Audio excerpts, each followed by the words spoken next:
শুভ সকাল। প্রতিদিনের pre market আপডেটে আপনাদের স্বাগতম। সূচক 37.13 পয়েন্ট বা 0.67% বেড়ে 5,621 পয়েন্টে অবস্থান করছে। বাজারে লেনদেনের পরিমাণ দাঁড়িয়েছে 1,278 কোটি টাকা, যা আগের কার্যদিবসের তুলনায় 8.12% বেশি। আগস্ট 2025-এ বাংলাদেশের রপ্তানি আয় গত বছরের একই সময়ের তুলনায় 2.93% কমে দাঁড়িয়েছে $3.92 বিলিয়ন, যেখানে গত বছর এ সময় আয় ছিল $4.03 বিলিয়ন। রপ্তানি উন্নয়ন ব্যুরো ইপিবি তথ্য অনুযায়ী চলতি অর্থবছরের শুরুর মাসগুলোতে শক্তিশালী পারফরমেন্সের পর এই পতন লক্ষ্য করা গেছে। 1.5 মাসে বাংলাদেশ ব্যাংক প্রায় $1 বিলিয়ন ক্রয় করেছে।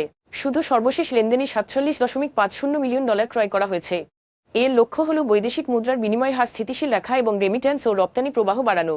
রাষ্ট্রায়ত্ত ন্যাশনালিটি কোম্পানি এনটিসি কিছু নির্দেশিকা ভঙ্গ করেছে, বিশেষত মূলধন বৃদ্ধি প্রক্রিয়ায় 29 কোটি টাকা শেয়ার ইস্যু করার মাধ্যমে, যেখানে সরকার ও বিদ্যমান শেয়ারধারীদের স্বার্থ ক্ষুণ্ণ হওয়ার অভিযোগ উঠেছে এবং Bangladesh securities and exchange commission BSEC এই বিষয়ে একটি অনুসন্ধান কমিটি গঠন করে তদন্ত শুরু করেছে। Public limited pharmaceutical company Renata PLC যুক্তরাজ্যের বাজারে ফ্লুড্রোকর্টিজন 0.1 মিলিগ্রাম ট্যাবলেট চালু করেছে, যা এই গুরুত্বপূর্ণ বাজারে তাদের চলমান উপস্থিতিকে আরও শক্তিশালী করবে। এখন এ পর্যন্তই, ধন্যবাদ।